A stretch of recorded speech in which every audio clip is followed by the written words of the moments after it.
रामचरितमानस अयोध्या कांड। विषय सुमंत्र का अयोध्या को लौटना और सर्वत्र शोक देखना। भावार्थ सहित। प्रिया बंधु गति लखी रघुनंदन, धीर कृपाल भगत उर चंदन।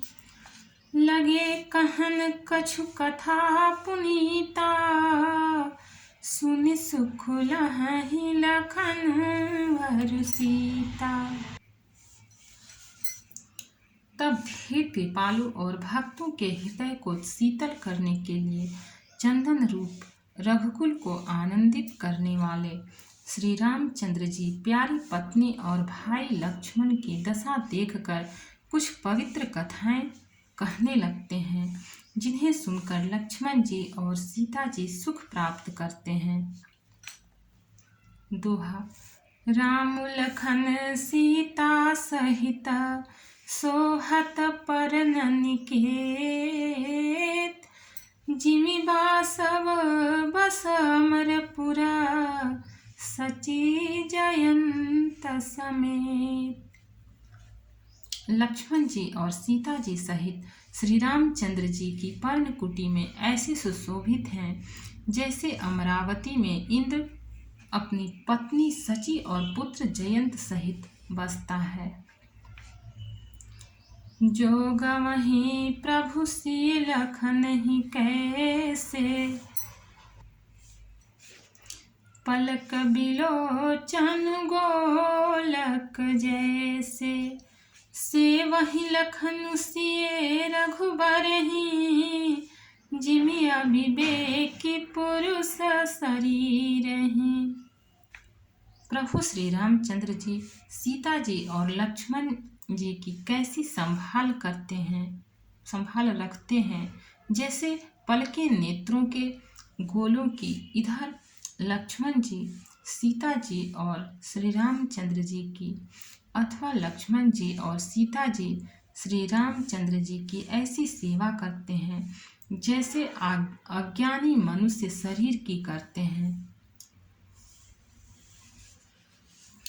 एहि विधि प्रभु बन बसहि सुखारी, खग मृग सुर तापस हितकारी। कहेउ राम बन गवन सुहावा, सुनहु सुमंत्र अवध जिमि आवा। पक्षी, पशु, देवता और तपस्वियों के हितकारी प्रभु इस प्रकार सुखपूर्वक वन में निवास कर रहे हैं। तुलसीदास जी कहते हैं, मैंने श्री रामचंद्र जी का सुंदर वन गमन कहा। अब जिस तरह सुमंत्र अयोध्या में आए वह कथा सुनो।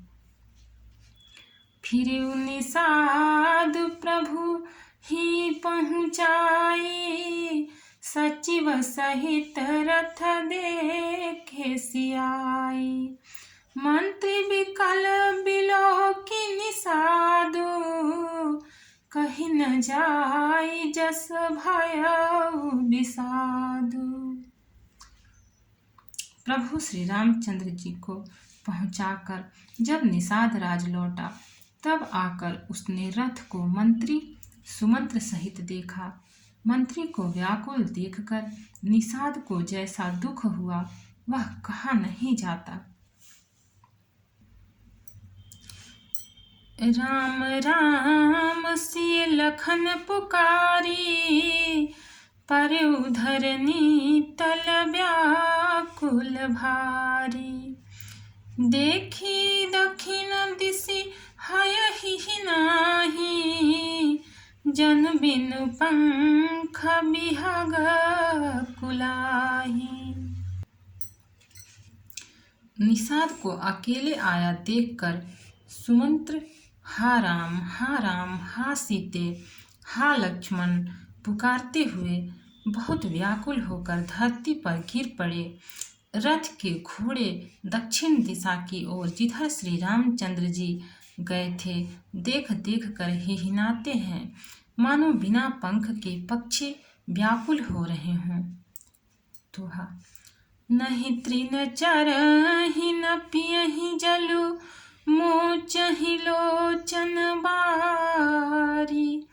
व्याकुल भय निषाद सब, रघुबर बाज निहारी।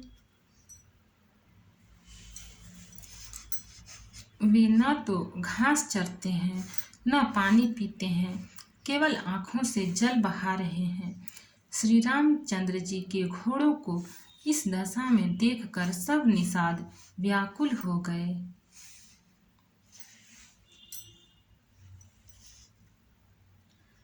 धरि धीरजु तब कहई निषादु, अब सुमंत्र परिहरहु विषादु।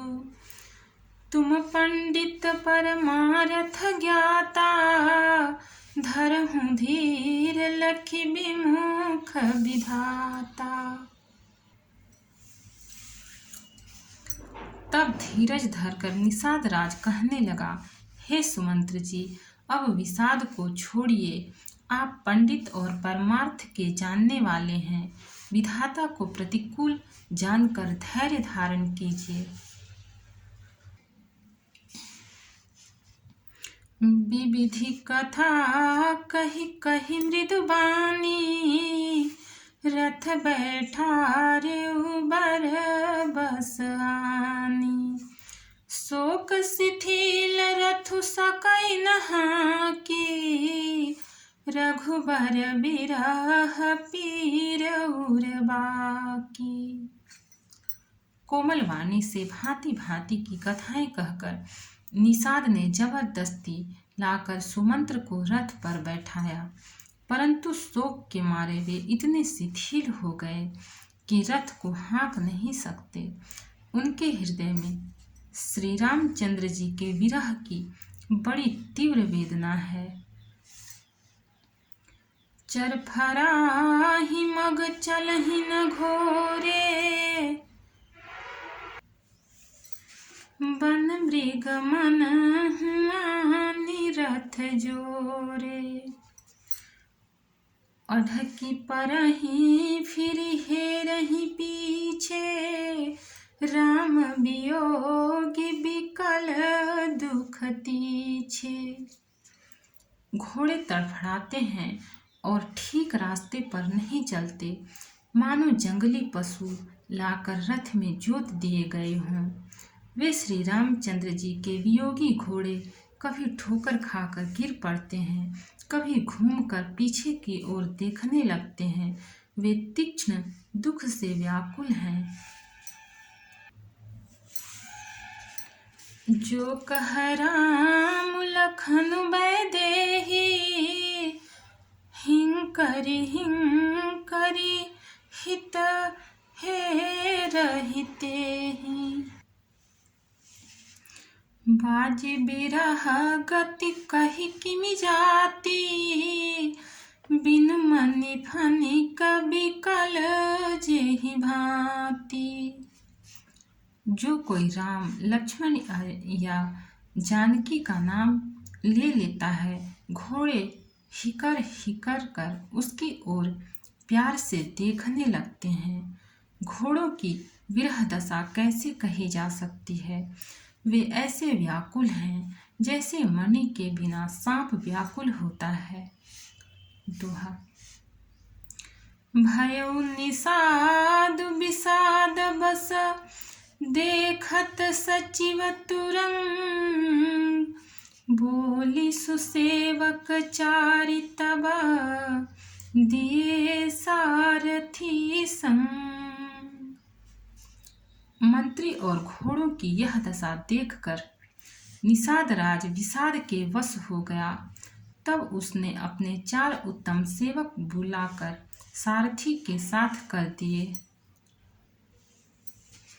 गुह सारथी फिरे पहुँचाई, बिरहु निषाद बरनी नहीं जाई। चले अवध ले रथ ही निषादा, हो ही छन मगन विषादा। निषाद राज कुह सारथी सुमंत्र जी को पहुंचाकर विदा करके लौटा। उसके विरह और दुख का वर्णन नहीं किया जा सकता। वे चारों निषाद रथ लेकर अवध को चले। सुमंत्र और घोड़ों को देख देख कर वे भी क्षण क्षण भर विषाद में डूब जाते थे। सोच सुमंत्र विकल दुख दीना, धिग जीवन रघुबीर बिहीना। रहहि नान्तहु अधम शरीरु, जसु न लहेउ बिछुरत रघुबीरु। व्याकुल और दुख से दीन हुए सुमंत्र जी सोचते हैं कि श्री रघुवीर के बिना जीने को धिक्कार है। आखिर यह अधम शरीर रहेगा तो है ही नहीं, अभी श्री रामचंद्र जी के बिछुड़ते ही छूटकर इसने यश क्यों नहीं ले लिया। भय अजस अघ भाजन प्राणा, कवन हेतु नहीं करत पयाना। अहह मंद मनु अवसर चूका, अजहु न हृदय होत दुई टूका। ये प्राण अपयश और पाप के भाणे हो गए। अब ये किस कारण कूच नहीं करते, निकलते नहीं। हाय नीच मन, बड़ा अच्छा मौका चूक गया। अभी तो हृदय के दो टुकड़े नहीं हो जाते। मीजी हाथ सिर धुनि पछिताई, मनहु कृपन धन राशि गवाई। बिरित बांधि बर बीर कहाई, चलऊ समर जनु सुभट पराई। सुमंत्र हाथ मल मल कर और सिर पीट पीट कर पछताते हैं, मानो कोई कंजूस धन का खजाना खो बैठा हो। वे इस प्रकार चले मानो कोई बड़ा योद्धा वीर का बाना पहनकर और उत्तम सूरवीर कहलाकर युद्ध से भाग चला हो। दोहा। विप्र विवेकी वेद विद, सम्मत साधु सुजाति। जिमि धोखे मद पान कर, सचिव सोचते ही भांति। जैसे कोई विवेकशील वेद का ज्ञाता, साधु सम्मत आचरणों वाला और उत्तम जाति का कुलीन ब्राह्मण धोखे से मदिरा पी ले और पीछे पछतावे, उसी प्रकार मंत्री सुमंत्र सोच कर रहे पछता रहे हैं। जिमि कुलीन ते साधु सयानी, पति देवता करम मन बानी। रहे करम बस परिहरि नाहु, सचिव हृदय तिमि दारुण दाहु। जैसे किसी उत्तम कुल वाली साधु स्वभाव की समझदार और मन वचन कर्म से पति को ही देवता मानने वाली पतिव्रता स्त्री को भाग्यवश पति छोड़कर पति से अलग रहना पड़े, उस समय उसके हृदय में जैसे भयानक संताप होता है, वैसे ही मंत्री के हृदय में हो रहा है। लोचन सजल दीठी भई थोरी, सुनई न श्रवण विकल मति भोरी।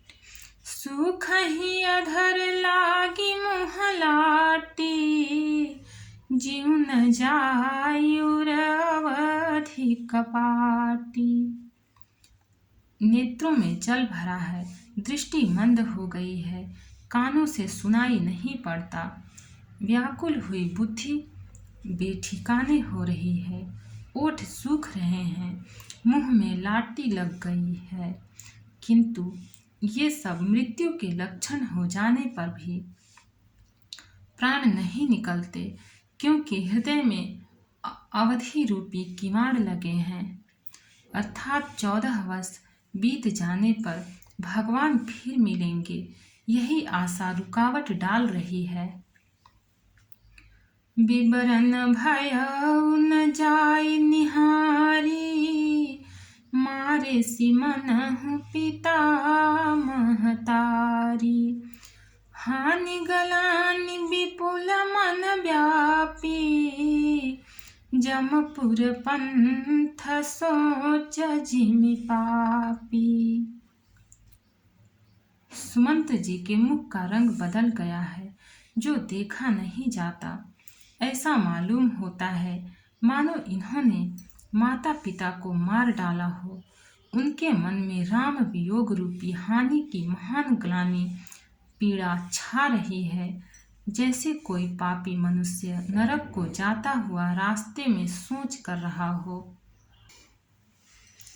बचन न आव हृदय पछिताई, अवध काह मैं देखब जाई। राम रहित रथ देखी जोई, सकुचिहि मोहि बिलोकत सोई। मुंह से वचन नहीं निकलते, हृदय में पछताते हैं कि मैं अयोध्या में जाकर क्या देखूंगा। श्री रामचंद्र जी से शून्य रथ को जो भी देखेगा वही मुझे देखने में संकोच करेगा, अर्थात मेरा मुंह नहीं देखना चाहेगा। दोहा। धाई पूछी हहि मोहि जब, बिकल नगर नर नारी। उत्तरु देव मैं सबहि तब, हृदय पज्रु बैठारी। नगर के सब व्याकुल स्त्री पुरुष जब दौड़कर मुझसे पूछेंगे, तब मैं हृदय पर वज्र रखकर सबको उत्तर दूंगा। पूछी हहि दीन दुखित सब माता, कहब काह मैं तिन्हि विधाता। पूछी जबहि लखन महतारी, कहि हम कवन संदेश सुखारी। जब दीन दुखी सब माताएं पूछेंगी, तब हे विधाता मैं उन्हें क्या कहूँगा। जब लक्ष्मण जी की माता मुझसे पूछेंगी, तब मैं उन्हें कौन सा सुखदायी संदेश कहूँगा। राम जननी जब आई धाई, सुमिरी बच्छु जिमिले धेनु लवाई। पूछत उतरु देव मैं तेहि, गे बनु राम लखन भय देहि।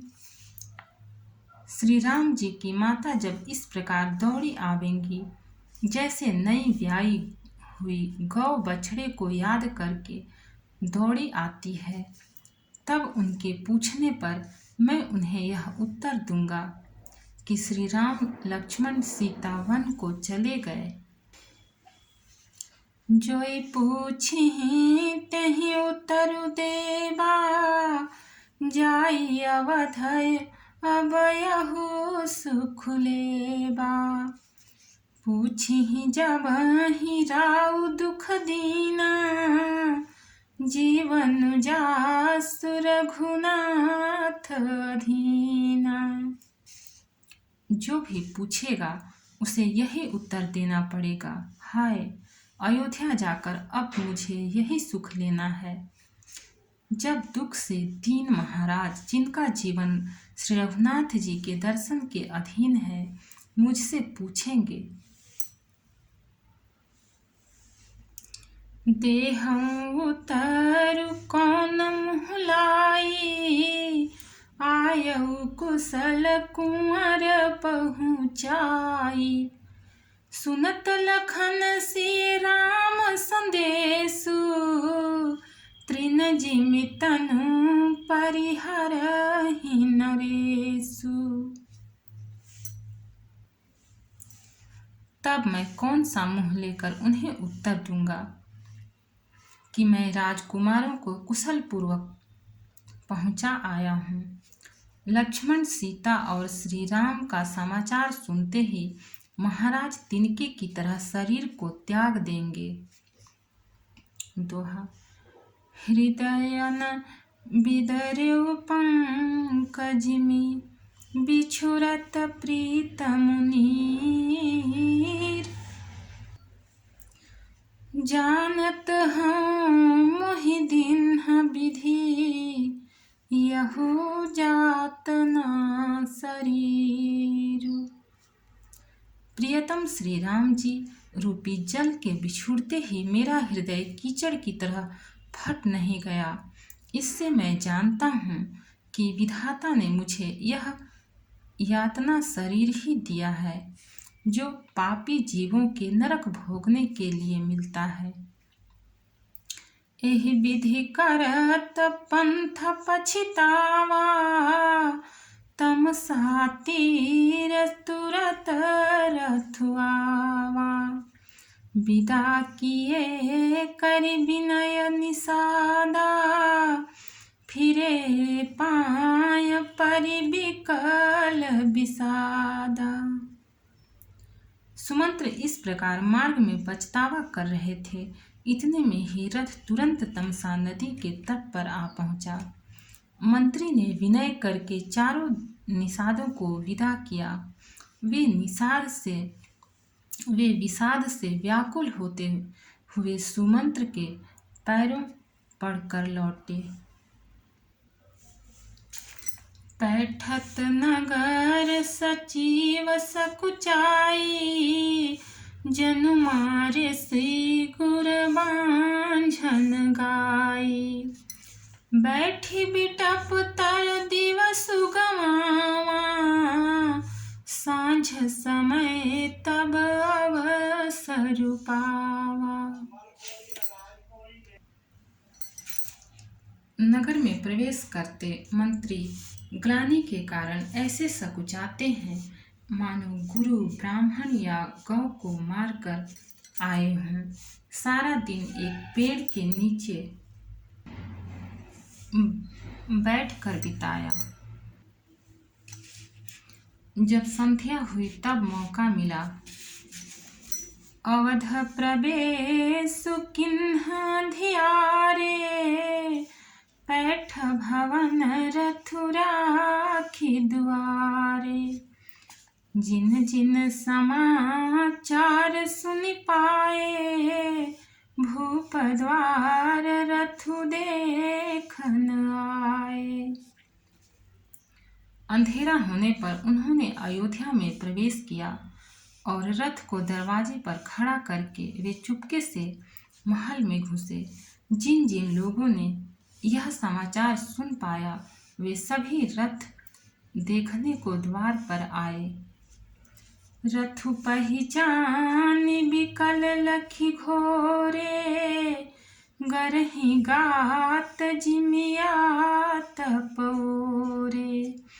नगर नारी नर व्याकल कैसे, निघटत नीर मीन गन जैसे। रथ को पहचान कर और घोड़ों को व्याकुल देखकर उनके शरीर ऐसे गले जा रहे हैं, छीन हो रहे हैं, जैसे घाम में ओले। नगर के स्त्री पुरुष कैसे व्याकुल हैं, जैसे जल के घटने पर मछलियां व्याकुल होती हैं। दोहा। सचिव आगमन सुनत सबु, बिकल भयउर निवासु। भवन भयंकर लागत ही, मानहु प्रेत निवासु। मंत्री का अकेले ही आना सुनकर सारा रनिवास व्याकुल हो गया। राजमहल उनको ऐसा भयानक लगा मानो प्रेतों का निवास स्थान शमशान हो। अति आरती सब पूछहि रानी, उतरु न आव बिकल भई बानी। सुनई न श्रवण नयन नहीं सूझा, कहूँ कहाँ नृपु तेहि बूझा। अत्यंत आर्त होकर सब रानियां पूछती हैं, पर सुमंत्र को कुछ उत्तर नहीं आता। उनकी वाणी विकल हो गई, रुक गई है। न कानों से सुनाई पड़ता है और न आँखों से कुछ सूझता है। वे जो भी सामने आता है उससे पूछते हैं, कहो राजा कहाँ हैं। दासिन दीख सचिव बिकलाई, कौसल्या गृह गई लमाई। जाय सुमंत्र दीख कस राजा, अमिय रहति जनु चंदु बिराजा। दासियां मंत्री को व्याकुल देखकर उन्हें कौशल्या जी के महल में लिवा गईं। सुमंत्र ने जाकर वहां राजा को कैसा बैठे देखा, मानो बिना अमृत का चंद्रमा हो। आसन शयन विभूषण हीना, परेउ भूमि तल निपिट मलिना। लई उषा सोच यही भांति, सुरपुर ते जनु खसे जजाति। राजा आसन, शैया और आभूषणों से रहित बिल्कुल मलिन उदास पृथ्वी पर पड़े हुए हैं। वे लंबी सांस से लेकर इस प्रकार सोच करते हैं, मानो राजा ययाति स्वर्ग से गिरकर सोच कर रहे हों।